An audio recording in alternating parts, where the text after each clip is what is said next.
About 50 years ago, an astronaut returning from the moon experienced things that he couldn't find a scientific explanation for. So, with some colleagues, he launched a new science focused on the mind and how it works in the body and across space and time. It's the field of Noetics, where the tools of modern science are used to help us understand how what we think and feel affects us and the world around us. Now, this is Dr. Ruth Miller's Noetic Moments from the studios of KXCR Community Radio in Florence, Oregon.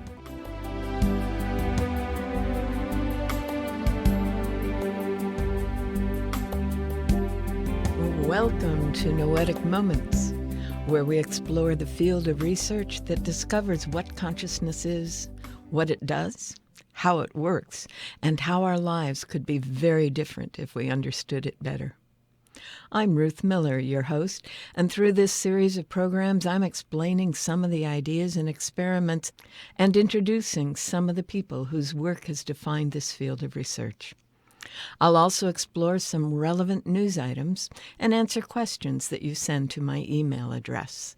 That's ruth@noeticmoments.org.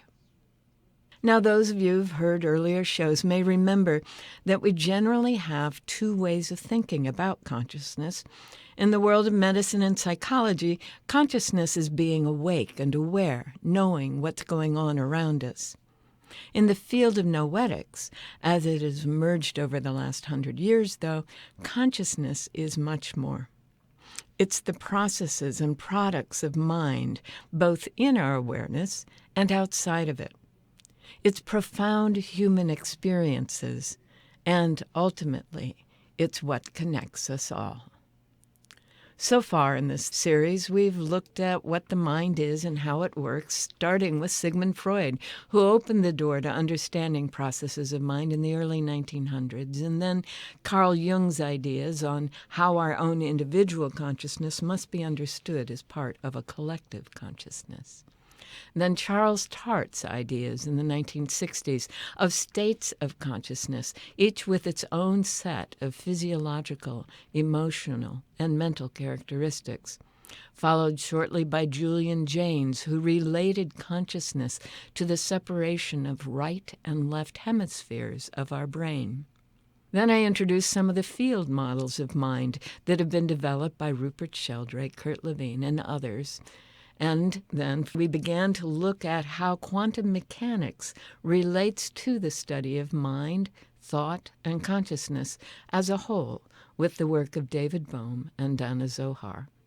Last week, we looked at the global brain, or noosphere, as described by Peter Russell, Teilhard de Chardin, and Ervin Laszlo. You can catch up on those past shows on the KXCR.net archives or on our website, www.noeticmoments.org, where you'll also find links to the clips, the books, and the authors that I mention on the show. Today, we continue the exploration of mind or consciousness as something that exists everywhere in the work of a retired University of Oregon physics professor, Amit Goswami. Born and trained in India with a PhD in physics in 1964, Amit came to Eugene and was a professor at the University of Oregon from 1968 through the year 2000, and he authored several texts on quantum mechanics. In 1970s, after a rough emotional period, he began to explore the nature of consciousness. And when he retired, he released a number of books explaining and applying his theory of monistic idealism, or unified consciousness. He now works with the Institute of Noetic Sciences and has established a university offering PhD and MA degrees in consciousness and the new sciences. You can learn more about him at his website, www.amitgoswami.com. The idea that he has begun to get people to really understand in the last couple of decades is that consciousness is quantum.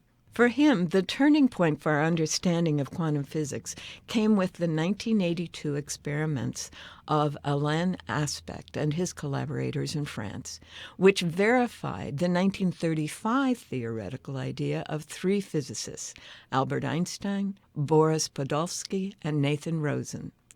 That idea was called the EPR paradox after its founders. And the message, as he says, of EPR is simple.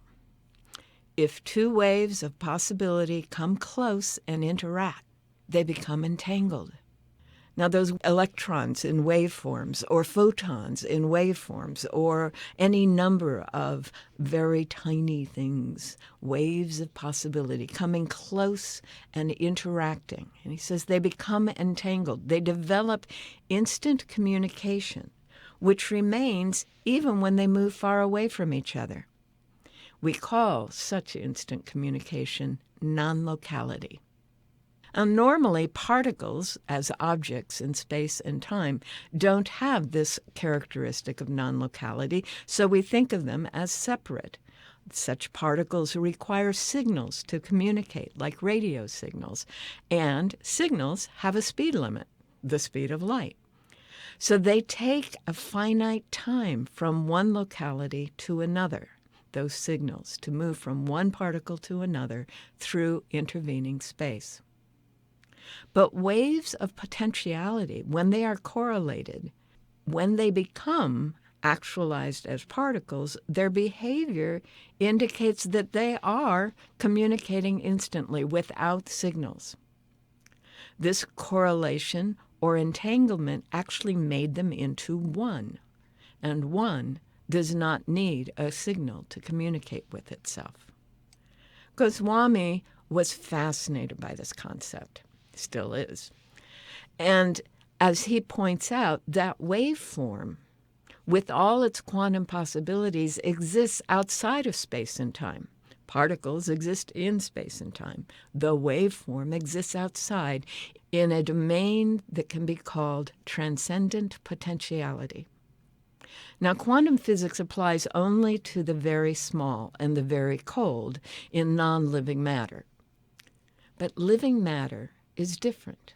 He points out that a living body is a dynamic duo of a physical component and a vital component, and it is the vital component that is quantum.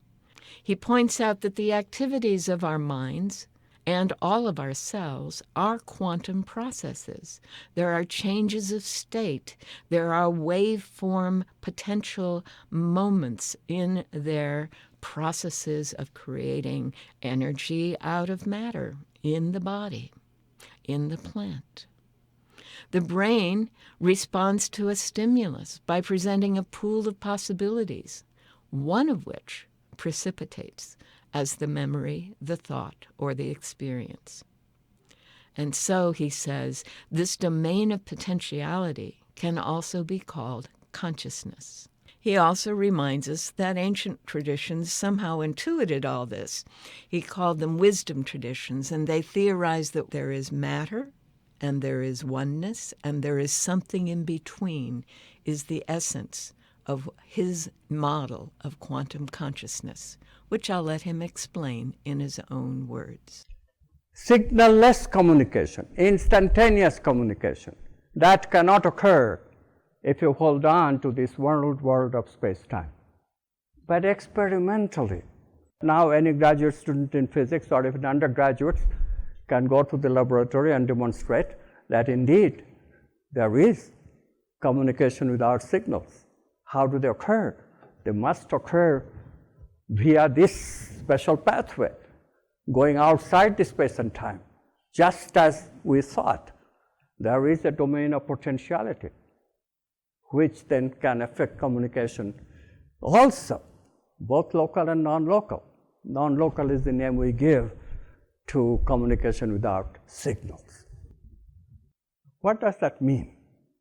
What should we call this domain of possibility? What should we name it? Quantum physicists who discovered this kind of thing, one of them was Werner Heisenberg, very cleverly said Well, this domain of potentia, he called it potentia, taking the word from Aristotle. We now call it potentiality, that's more English. So this domain of potentiality has to have something to do with our consciousness. Why? Because look at what is taking place. The electron is everywhere in the room. We do the experiment, we detect the electron shows up in one place. So before, we only knew the probabilities and the possibilities. After, we know exactly where the electron is. So what is going on is a change in our knowledge about the electron, right? And what is the vehicle with which we know? Look at the etymological origin of the word consciousness. Con comes from come, with, and the rest of the word comes from the Latin word scire, which means to know.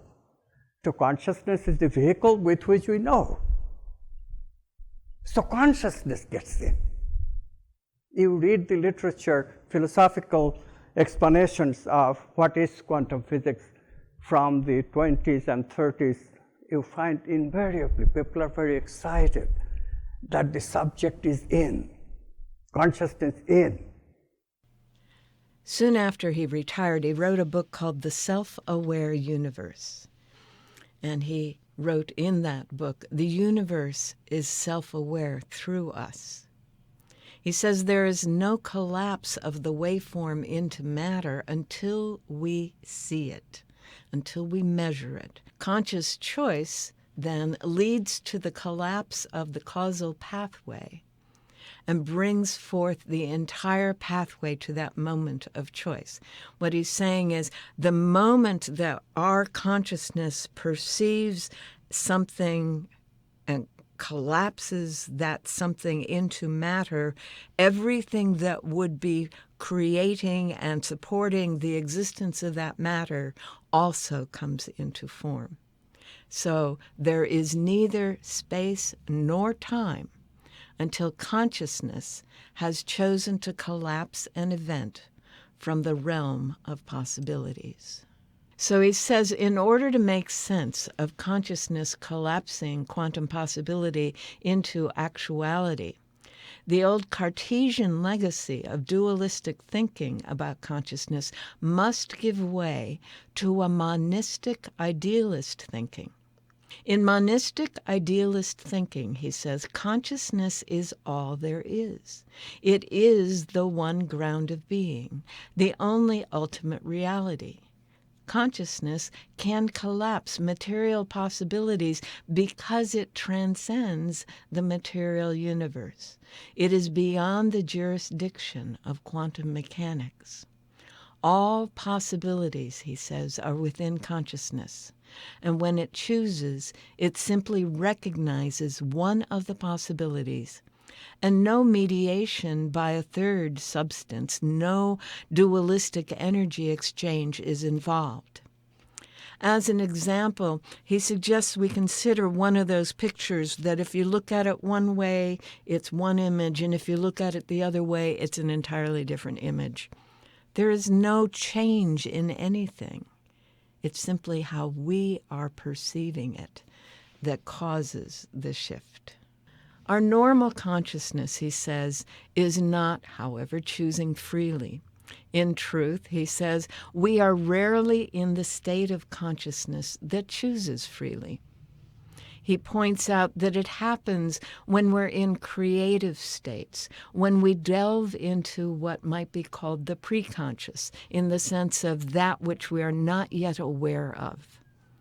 When we are being creative, when we are meditating, when we are running or swimming and in that state, or maybe driving or in the shower, when the mind is not really thinking, but we are allowing what is about to emerge to become our experience. The self, he says, in these situations is transcendent, unitive, choosing from the unitive consciousness that is the creative potential outside of space and time. And this leads to a whole new set of possibilities for our life and its direction. And here again, we'll let him tell us in his own words. I'm a quantum physicist, and today I want to address that slogan that became famous in the 1970s, we create our own reality. In the 70s, for a while, they tried to create their own reality in the form of a great car, great house, stuff like that, or a great garden, and it never worked. But quantum physics does have an aspect which is choice. Because quantum physics says objects are waves of possibility for consciousness to choose from. Really. Then, if we chose our reality, then we can choose anything we like.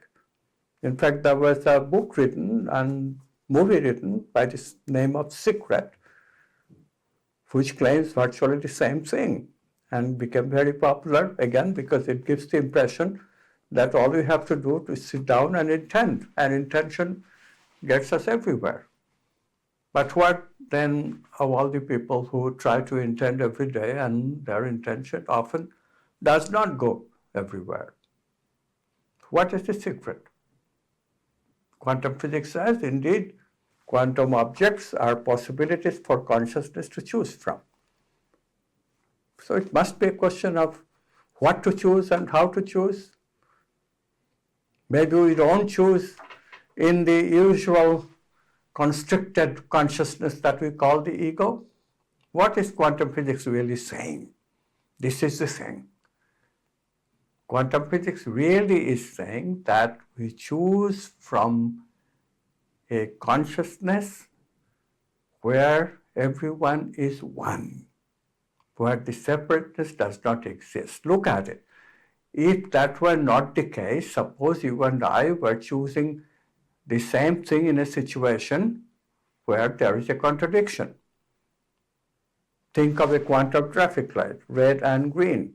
I approach it from one side, you approach it from the perpendicular side. And we both want green light. Obviously, both of us cannot have the green light simultaneously. It will be pandemonium. So the solution is that neither of us, or we can say both of us, get to choose. So what is that? That neither of us are, but both of us are within. That's one consciousness. So we get to choose from the place where you and I are one. That way, there can never be any contradiction. That one consciousness chooses for us both. So there is a state of consciousness in which the choice is happening at that unity consciousness level, which is a different state of consciousness than our normal waking thinking process.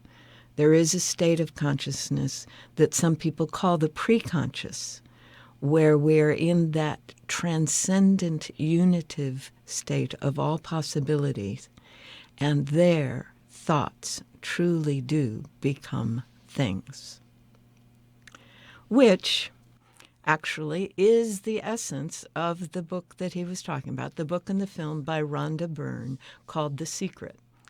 It came out in the early 2000s and immediately became very popular and is still very popular today among certain circles. The Secret brought together scientists and psychologists and activists and a variety of people to help people see that what we are thinking is affecting, if not determining, our experience. The author, Rhonda Byrne, presents it as her own life story. Her world had fallen apart. She had no thing and no real where to go, and then someone in her family sends her a photocopy of an out-of-print book. It happens to be Wallace Wattles' The Science of Getting Rich, which was out of print at the time, but I assure you is no longer out of print. And that book points out that if you are operating in a certain way and thinking in a certain way, the outcome is certain. And he goes on to explain how all of that works, The Science of Getting Rich. In the book and film by Rhonda Byrne, The Secret is an exploration of all the reasons why that is true. and is very beautifully done. If you haven't seen the film, I strongly recommend it. And the book is pretty much the script of the film. What Goswami contributed to that film is the understanding that it is our choice. But what he has just told us in this video clip is the choice cannot be at our normal thinking level.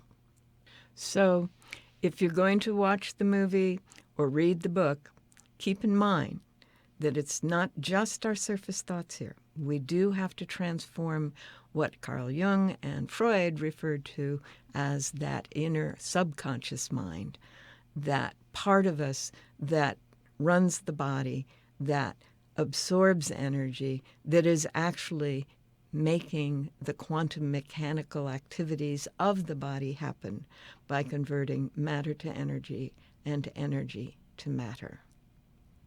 So over the weeks to come, we'll take a look at others of the many books and videos out there on this science, and we'll try to keep up with new titles as they come out. If you know of a book or video you'd like me to address, send an email to me at ruth@noeticmoments.org, and I will take a look at it.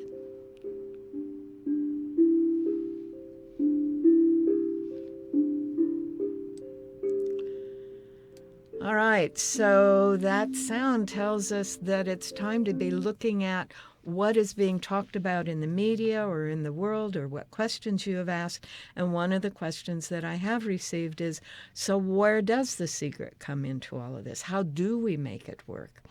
And Goswami was quite clear. We can't set the intention simply at the surface level.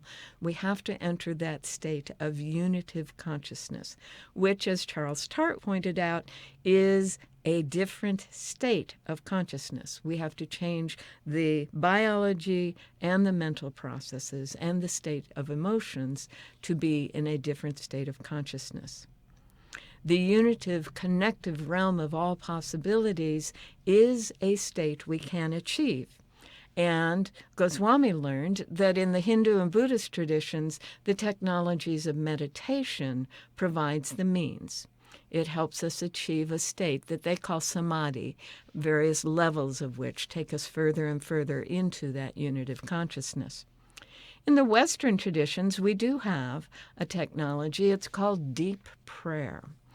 And it's where we get to that place of not just reciting words, of not just begging or pleading, but where we feel our union with that sense of the divine. And we know that loving presence is working with us and for us. In recent years, the last 50 years actually, methods like Silva mind control have emerged to assist people in shifting out of their normal waking consciousness into other states, including the unitive consciousness state. All of these technologies and methods stop our normal thinking process and allow the mind to rest in the realm of possibilities, in that state of pure awareness, which is the ground of being out of which all matter arises. The goal is to relax both body and mind to the point where your normal thinking is no longer distracting you, and all you feel is an awareness of oneness. It may last anywhere from a few seconds to hours and even days. There are many records of people coming out of what they thought was a few minutes and having found that hours and days had passed. And in that space, the intentions of your subconscious mind, that realm that we explored with Freud and Jung in our early shows, begin to become manifest. So be aware. If the intentions of the subconscious mind are not in alignment with your normal thinking, what becomes manifest may not be anything like what you thought you were intending, and the results at best will be mixed, a mixture of the surface intention and the subconscious intention. Fortunately, there are tools for discovering what you've been holding in the subconscious mind. Therapy is very good at that. Psychotherapy, Freudian psychotherapy works, other forms of therapy works, and hypnotherapy is another way to get in touch with what's going on at the subconscious level. Now, I wrote a book called Unlocking the Power of the Secret to help folks bring their unconscious intentions and their service intentions into alignment. I offered 10 key steps to transform your thoughts and life, and it's a process that uncovers and releases layers of past beliefs and memories, assumptions, and decisions we've made about how our life must be. And so it helps us reduce and ultimately eliminate the inner conflicts that bring us mixed results when we enter into that unitive state, set an intention, and experience the manifestation, which, by the way, we are doing almost all the time. We are constantly collapsing the infinite possibilities of the world around us into the material world around us. And this book, and all the others that I've mentioned today, is linked on our website, www.noeticmoments.org, under the episode 9 in this series.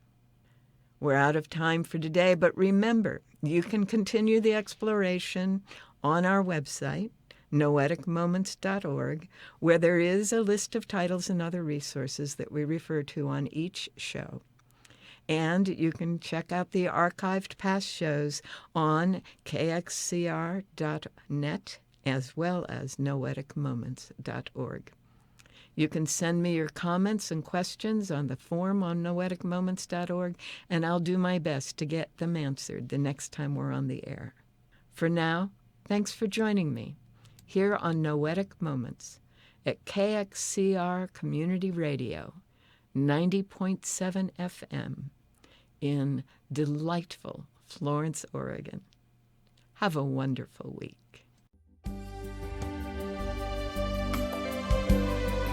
You've been listening to Dr. Ruth Miller's Noetic Moments. This program is produced in the studios of KXCR Community Radio in beautiful Florence, Oregon, supported by you, our listeners. Our theme music is Tumbling Planets, composed and performed by Jeff Lovejoy. To hear this program again or learn more about Noetic Sciences, search our website, www.noeticmoments.org.